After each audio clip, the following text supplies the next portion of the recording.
Jordan, welcome to the podcast. Thanks, Matt. Appreciate you having me on here. I want to thank our mutual friend Don Sotaro for introducing us at a Bay Area Audio Nerds event, and that led, of course, to you coming on the show. So, hello, Don. I know you're listening. So, let's start with the state of the state and tell us about who you are and where you're at today in terms of career. My name's Jordan Lonn. I'm the head audio at the Gallo Center for the Arts, and I consider myself and am paid to be an audio engineer. I have studio background as well, but a little bit of studio that led into the live sound part, and I ended up at the Gallo Center, and keeps me pretty busy. And that's located in Modesto, California. Yes, that's correct. Okay.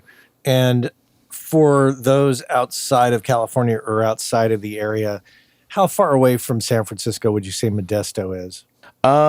We like to say just over the hill, but it's literally, depending on how fast you drive, I can get there in about 60 minutes. The Gallo Center, you and I were discussing this the other day, it's not directly related to Gallo Wines, even though Gallo Wines has a presence in Modesto. Is that right? Correct. Yeah, we're a nonprofit that the name just kind of ended up on the building, mostly just because of the larger donor, Marie Gallo.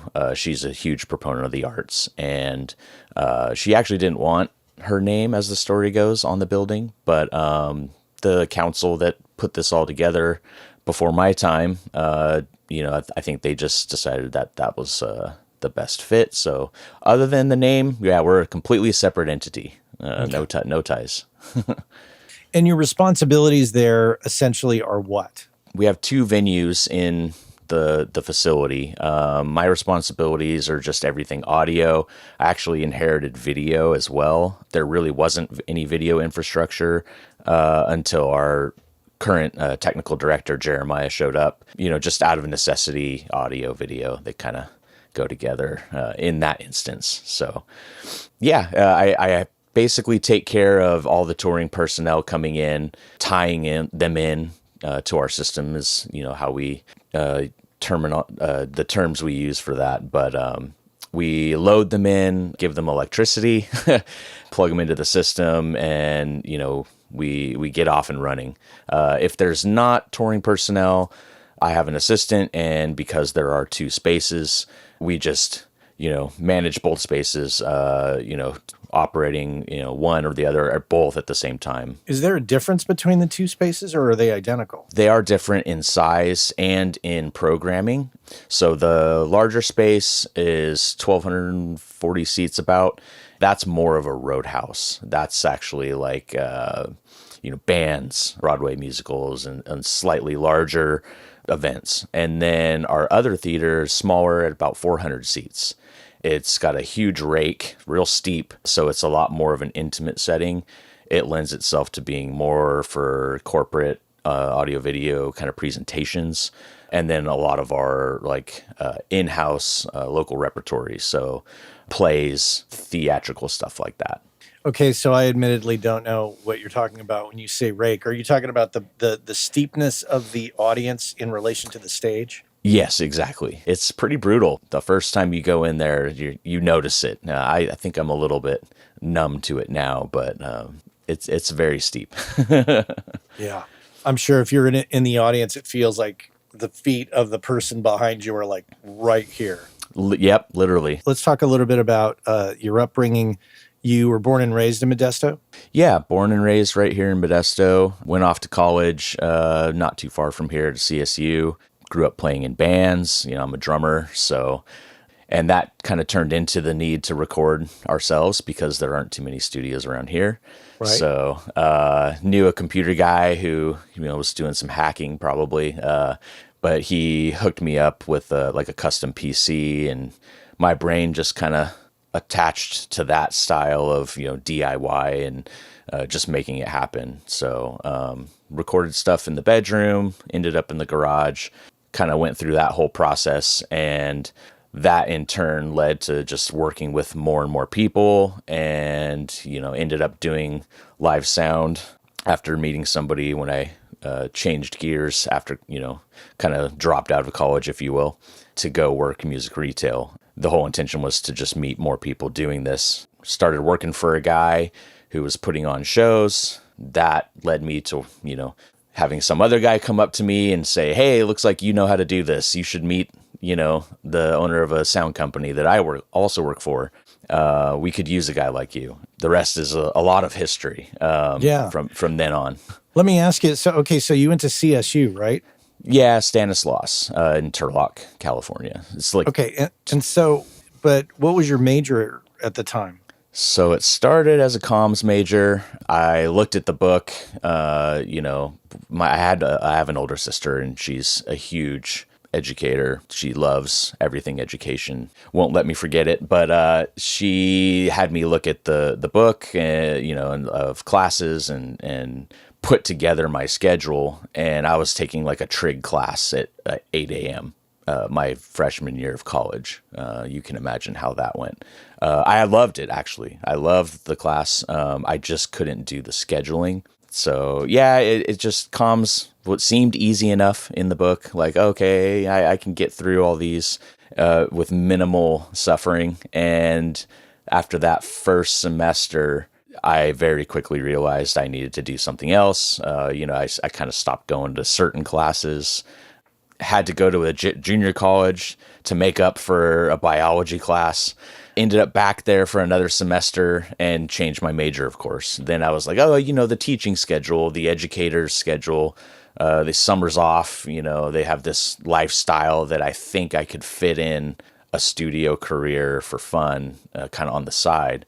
And I got into the classroom eventually and was, with a teacher working with their students and kind of getting a feel for everything. And I could not do it. It's something in my brain just said, absolutely not.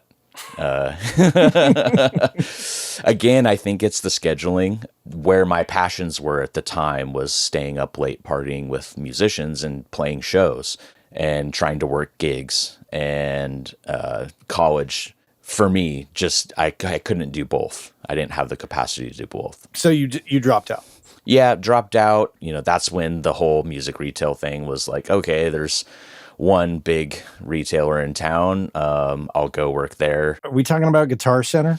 Yeah. I don't usually like to say it, but I don't regret it at all. It was an experience. I started in sales in pro audio, and I was not a salesman. I've learned very quickly what the game was, and that I was not cut out for that game.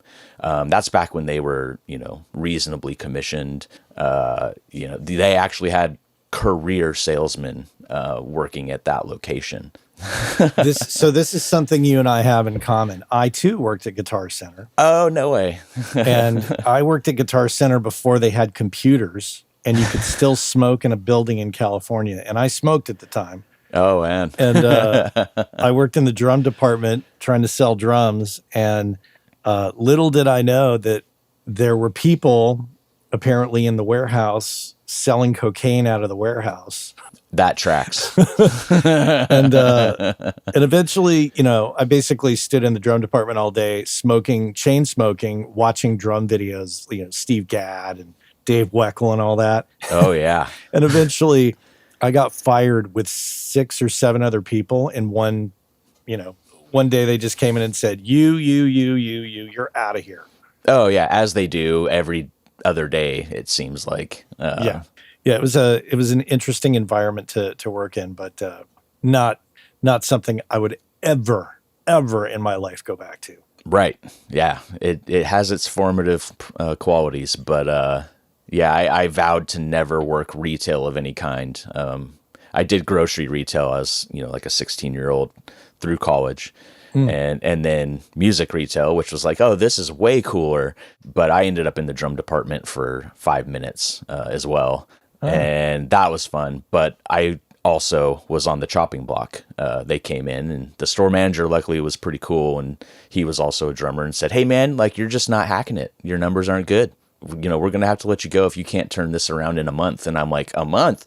Like, I just barely started. Like, how am I going to do $60,000 a month in gross sales as a, 20-something-year-old kid who is competing against, grown men who are willing to do all kinds of shady things to make the deal happen. I was out of my element. But that's when I transferred to operations. There's a lot of really serendipitous tie-ins with all of this. So the operations manager at that time was a guy named Aaron. He actually showed up again in my life with the installation of RPA at Gallo recently. So I actually got to see him again. And Ben Givers was Ben Givers was the district ops manager. Really? Yeah, for that period of time. He came. And sorry, I have to interrupt. Yeah. So audience, Ben Givers works over at Dolby. And I've been on Ben's Atmos community show that he does for Dolby. So that's interesting. Yeah, it's a small world, right? I was just some punk kid, working in the back. Mm-hmm. I'd like to say I was pretty good at what I did, all things considered. I was building studios at the same time. We'd work 7 a.m. to 7 p.m. and then I'd go and work on whatever version of studio I had at the time. And eventually that turned into taking live sound gigs on the weekends because we were a Monday through Friday kind of thing. I have to say, as a criticism to Guitar Center, sonically, one of the worst places on the planet to be inside because of not only the playing of amateur musicians going on that is just like, oh my God, if I hear Stairway to Heaven one more time in a half-assed fashion, combined with, random drum hits. And then on top of all of that, the announcements. Oh, yeah. The announcement, Pro Audio, Line 4, blah, blah, blah, blah, like that constantly. Guitars, people have been waiting on hold for 20 minutes. Oh, dude, it's all coming day long. You're bringing it all back right now. I think I had PTSD from it. Yeah, I used to dream in item IDs. It was ridiculous. I could see it and the typing and the smashing of the keyboards that you would have to do just because of all the repetitive nature of the green screen code. Yeah, see, I didn't have that because there were no computers. That's right. Oh, that's right. Yeah. It was all handwritten in the old school way. Man. Cigarette out your mouth, writing down, okay, what are you getting? You're getting a Pearl export. Okay, you want that in white. All right, that's going to be, it was hilarious, but yeah, truly one of the worst places in this planet to work as far as I'm concerned. For me. Yeah, no, I share that. I think everybody else that I know that has also worked there and moved on agrees. Hilarious. So, okay, so you did your Guitar Center thing, and I think you and I were chatting the other day about this. There was kind of a point at which you realized, well, there's not a lot of work in the world of studios in Modesto. However, live sound, absolutely. Yeah. There was a guy that walked in, needed help for a show he was doing, and I just was like, yeah, timing works out. I'll go see what your problem is. And like he had a show that night, frantic. I need help from the professionals. And I was like, well, I don't know why you came here. I actually think I can help you. And so I show up to the venue that he had rented. Doors are open, kids are in there. It very DIY. It was he was buying tour packages, small ones. This is like when the hardcore scene, if you will, was making its rounds, like 2007, 2008. And, he had an IEC cable, a power cable that just wasn't plugged in. And it wasn't his equipment, to his credit. He had a partner who just totally bailed on him, just dropped off a bunch of gear and said, like, there's your PA. And so plug that in. He liked me. He said, hey man, can you be my guy? And I just kind of was like, well, this is why I showed up here. Like, yeah, I'll do what I can. Had a small PA from being in bands, and the studio clientele was, friends and friends of friends at best. The money also, just didn't make sense. And, he was actually booking shows, so he could pay me, real money, not trades, not gear and whatnot. He was good for it. And that kicked off a whole, the start of everything for live sound for me. There was another venue he ended up renting later that, he oversold it. The owner was super shady, like they all usually tend to be. The power was definitely not code compliant. There was like a closet I would repeatedly have to run back to and reset some breakers. And, you've got bands with trailers loaded, bringing full stacks in. And, the stage was like 10 by 15. And, we're in a bar, a large bar. And so there's like a corner that the owner put a little tiny, 6-inch tall stage. So you can imagine how that went with, a band crammed in their monitors. Yeah, it was crazy. But all worth it, because, that challenge of things being terrible and nothing being ideal just forced, that kind of engineering creative mind. How am I going to make this work? How are you at handling these fresh relationships and the frustrations that come in those little bars with, man, that's the stage. Oh, attitude left and right. I think whatever's going on with my brain, for better or for worse, I think allows me to compartmentalize in the moment. So while maybe that was happening, I think I just didn't care. And it's not that I didn't care. I think I just took whatever that thing was, the attitude, and I just put it to the side and went, oh, I understand where that's coming from, but it really doesn't matter for this show to actually happen, because I need to be able to make sure that I can get at least, 10 solid amps of stage power so that the amps don't keep shutting off or blowing the circuit. I'm concerned with something else entirely that actually does benefit the person with the attitude. So in a way, I'm like, well, I'm helping you. You just don't know it. People want to be entertained, so there's always a need. Mm-hmm. So what was the consistency of the gigs like for you? The most consistent thing was these like smaller tour packages that this one guy was booking. There was a parallel like local club that was called the Fat Cat. It doesn't exist anymore. They were booking artists probably at a higher level, a more digestible level for the community, and they had better infrastructure. Unironically, the people that worked there, cycled. I don't think they could really hold down a crew that like developed a good workflow. There was, a couple people I did know and ended up working with, and one of them actually was the former Gallo Center head audio, who I ended up working. He called me in to work there later. But yeah, while he was over there doing that, I was kind of working with the DIY, promoter, independent promoter crowd. And then everything else was probably more like corporate AV around here. Who were you looking to learn from? Like, how does all this work? And how do I prevent the feedback? When do I use compression? And like, how are you getting your training besides just on the job? There was actually one person eventually that I met at Guitar Center. His name's Jorge Gonzalez, and he's like a total rock star for me. He's like what could be a mentor that eventually developed, and we're still friends, and he's still working, doing huge, awesome shows. And in that beginning stage, I kind of resulted to online forums. I think it was called the Recording Website, peer-to-peer, real basic.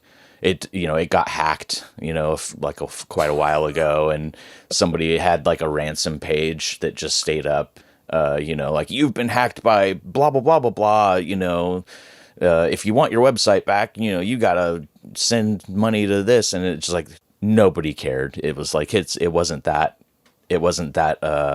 valuable, I think, after the age of the internet, spiraled out of control with what it is today. And there were some really helpful people in those forums. One of them was a mastering engineer, John Scripp, who would like pop his head in on some of these like discussions that, all of us amateurs were like asking just like the noob questions, as they say. It's like the simple, like, oh, well, if you just read a book, like, back then you couldn't necessarily just go to Google because like I was, pre-Google, like Google didn't really exist in that time. So, but yeah. there was the Yamaha Sound Reinforcement Handbook just seems like that is permeated. It's just ubiquitous. Like everybody's read it. Not everybody, but most people. Yeah, I have it now. Back then, I was like, well, it's like a $34 book, and this MXL mic is only $29.99. So like, let me go get this. Let me go buy gear. I need a cable.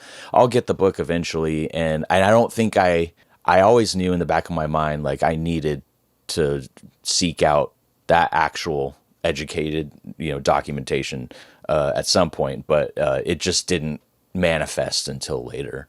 And I assume you were dealing with analog consoles at the time, right? Yeah, I'm like most people, I could afford a Behringer, and I started doing shows with that one, which was insane that it even held up. But got an Allen and Heath GL 2400, and that was another key to like getting gigs. I had the ability to do, 24 channels of inputs. It had a semi-parametric EQ, so I could actually like do something. So was that important that you had your own rig?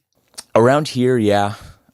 Just because the few companies that did exist, one of them was either, Crossroad Audio, which I eventually ended up working with, massive systems, and I wasn't networked with them yet. And I think at the time he was still living out of state, but his company was based here. And so if you knew him, and that was kind of it. It wasn't a, everyday shop where somebody's always in there doing something. In this time period, this is all, obviously pre-Gallo. Were you doing, not only were you doing bands, were you doing also, gigs like weddings and stuff like that, or? Yeah. One of the companies I ended up working with, actually worked with the longest. Surprisingly, I ended up in San Francisco and in the Bay Area in general, doing a lot of wedding. There's like a lot of like Russian clientele where like they just loved the owner of the company so much for some reason that they just only ever wanted to use him. And, he had like tons of lighting and, basic sound packages. They didn't really need much for audio except for just like a PA here and there. And, it's like, okay, go set up this, system for a ceremony, and then you're going to turn the room over, and then they've got a ballroom rented over here, and then, pipe and drape and uplighting and another small PA for an announcement at 3 a.m. because they just party all night. And, you're going to show up at, noon, and I was driving home at, 6 a.m. In a box truck, like falling asleep on the road. Were you by yourself in those gigs? Oh, yeah. The company was small. It was just him at first, and he had a couple of like audio guys for the shows, but it was just him. Like he had a bunch of gear in his garage at the time and 2 storage units where he kept his line array and some other things. And, I was just this kid, eager, that was like, I literally approached him and he kind of brushed me off and was like, yeah, I'm good. I don't need help. I was introduced to him at like an Earth Day local thing. He was like mixing a blues band and, very obviously kind of burnt on the industry, but like knew how much he could get away with on his own. And so he's like, oh, I don't need your help, bud. Like, it's fine. I got a system for everything. And I was like, no, I don't think you get it. I will work for free. You're huffing giant subs into a truck by yourself. Let me help you. I want to learn. I had to be like that. And I was very much like that back then. It was kind of all or nothing. I had like dropped out of college. Like, what was I going to do? Man, what a hustle that is to do it for free. Yeah, that day, and then the next time, and then he saw pretty quickly that I wasn't gonna go away, or maybe I think he maybe saw that I was moldable, Mm-hmm. that I could learn, and which luckily I did. But he paid well. He paid really well. When did the free end? I think I went up with him to Cal Expo. We loaded in a festival that was happening up there in Sacramento.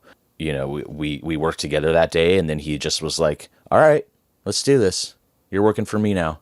Well, that's admirable. At least he didn't take advantage and like keep you on for 6 months for free. No, he knew he needed the help, and I think it just worked out that maybe I was willing and able enough for him to be like, yeah, like this kid's smart. Let me attract him with some good pay, and then, in the meantime, I can double my gigs, because he's sending me on one, he's going and doing another, and now he's got a whole crew and a payroll system. And Doing that versus doing studio work, and I'm not saying that studio work is, always a walk in the park, but right, you don't have to set up every time. And what you were doing was you were paying your dues for sure. yeah, it was definitely. I'm not gonna lie, that was hard work, and most people they don't want to do that, or maybe the value isn't there for them, which is like totally understandable. But like, again, I think I was desperate. I needed to break into anything.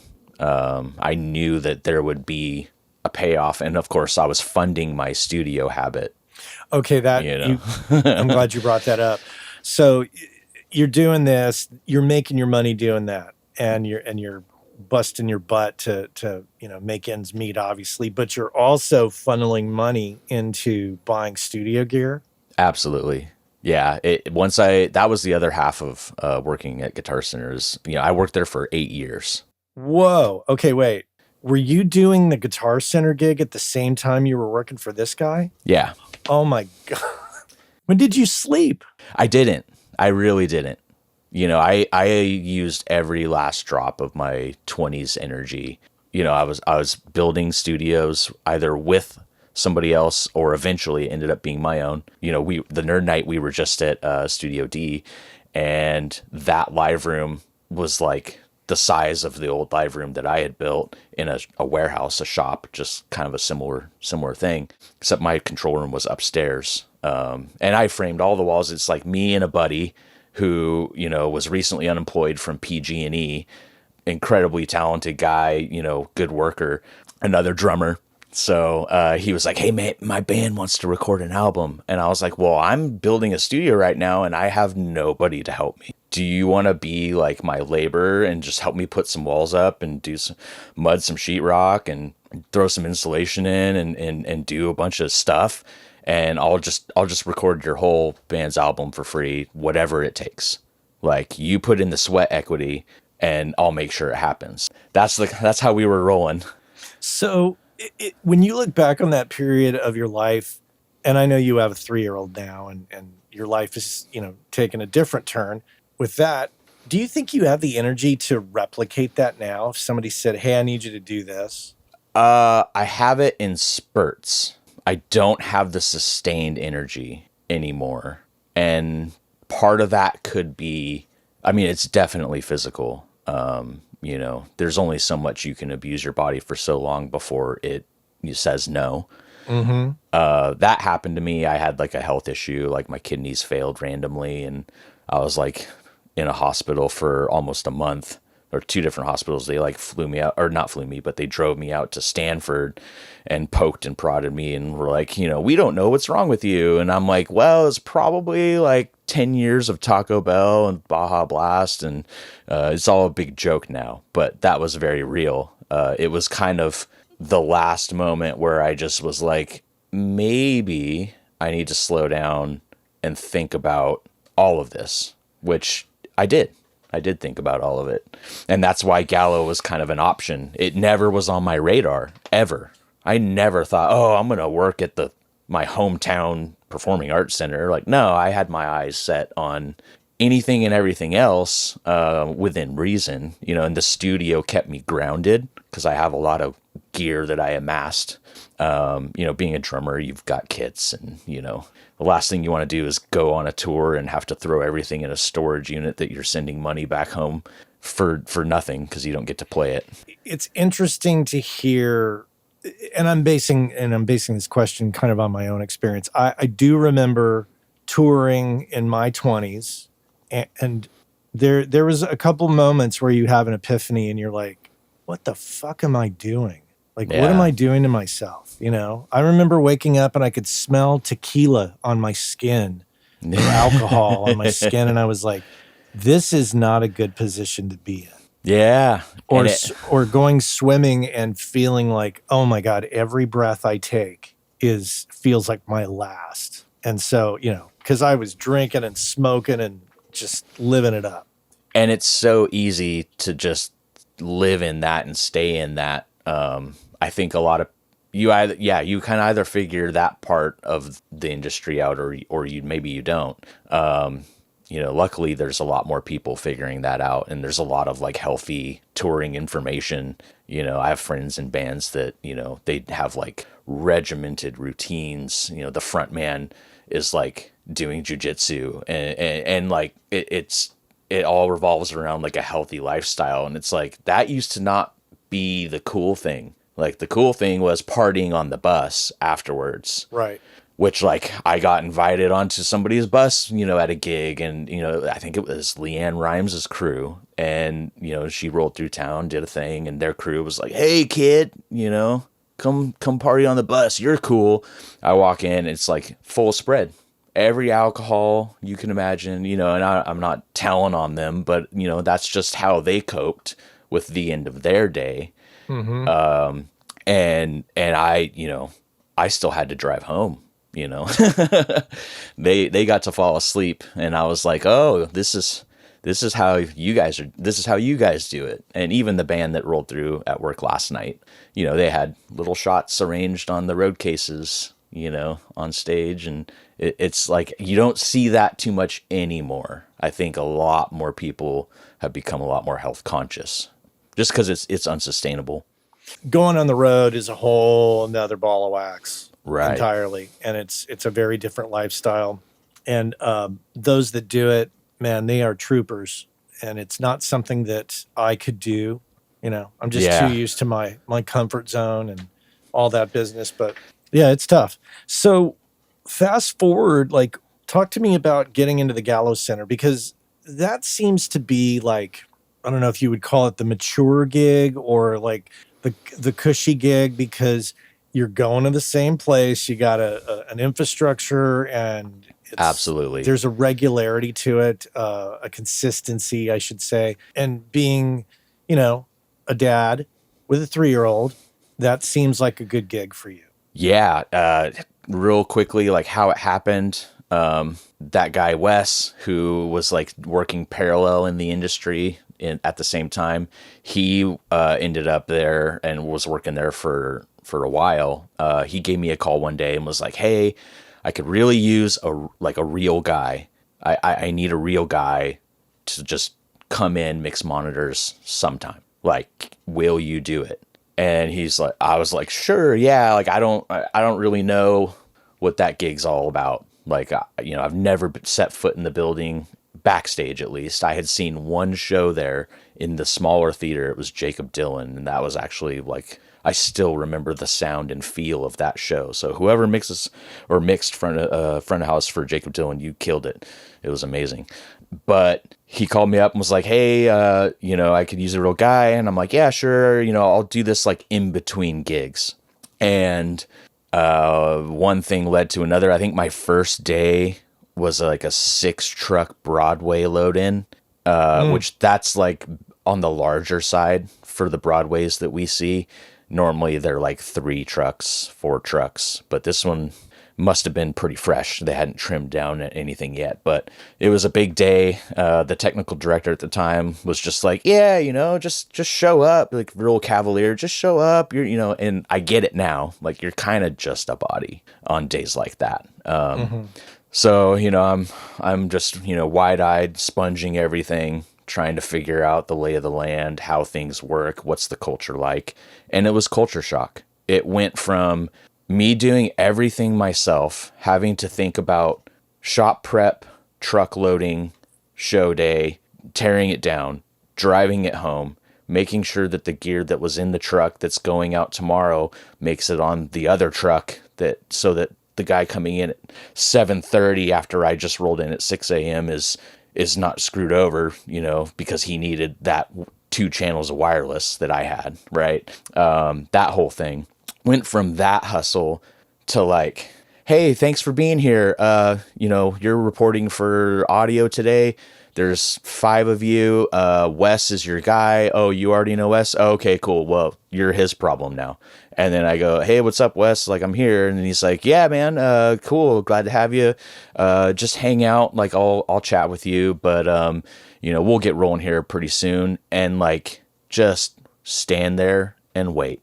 Like, obviously be helpful. Like if somebody's lifting something and they're right in front of you and they're struggling, like go give them a hand. But pretty departmentalized, pretty segmented, don't do too much because then you are in the way kind of a thing. Mm-hmm. So to what you're saying is like, it very much is a little bit more mature. The management was more organized, and the flow was just like hitting the brakes and idling. To me, that's what it felt like. And I'm just curious, you said departmentalized. Did you mean compartmentalized or literally there was just different departments? Yeah, both. So yeah, literally departmentalized. The way that some of those bigger shows break up, and most of them these days, the way we have it is like, you have an audio department. So there's a department head, and then whoever happens to be show crew for the in or the out, or the actual show call. And then there's carpenters, and really that just means that they're responsible for lifting heavy things or building something, whether it be, normally that would be like a stage at a festival or whatever. They're the hands. You've got pushers, truck loaders. What do you mean I don't have to unload that part of the truck? Like, what do you mean? What do you mean stand over here and wait for your case to show up? Like, that was just insane to me. And I had to get used to that. Yeah. Like there's a role for everybody. Yeah. Yeah. That's pretty cool. To go from, fly by night, seat of your pants kind of operation, worrying about falling asleep in the truck on the way home from San Francisco to Modesto. Yeah. To this, where it's just like, no, you have one job to do and that's it. Yeah. And yeah, it still blows my mind. There's younger versions of myself that I see coming through all the time because it's an on-call staffing situation. Yeah. And so, you get people that are like, hey, like, I want to do audio. When do I get to mix? And I'm like, okay, let me clear the air, because like, even though this is the Gallo Center, and even though, yes, there is audio and everything, most acts have their own people for front of house and monitors, or just front of house. And then, we fill in on stage, and, for some reason that's like, I mean, not for some reason, but like usually that's the most acceptable. It's like, oh, we don't travel with a monitor engineer. So, just stand over there. We've got a file, or this isn't that hard. So just build what the band wants during sound check. And, there's your mixing. That's where you actually get to do some work. Right. But I kind of end up telling some of these people like, well, maybe you clarify what the job really is. It's wrapping cables. It's, in our case, it's moving chairs out of our way to get to the mix position. Because it's sometimes it's seated, sometimes it's not. We can open it up or scale it back. And it's like, that's it, man. Like, that is, if you really want to look at it, that's the consistent work, is like, those chairs always get moved.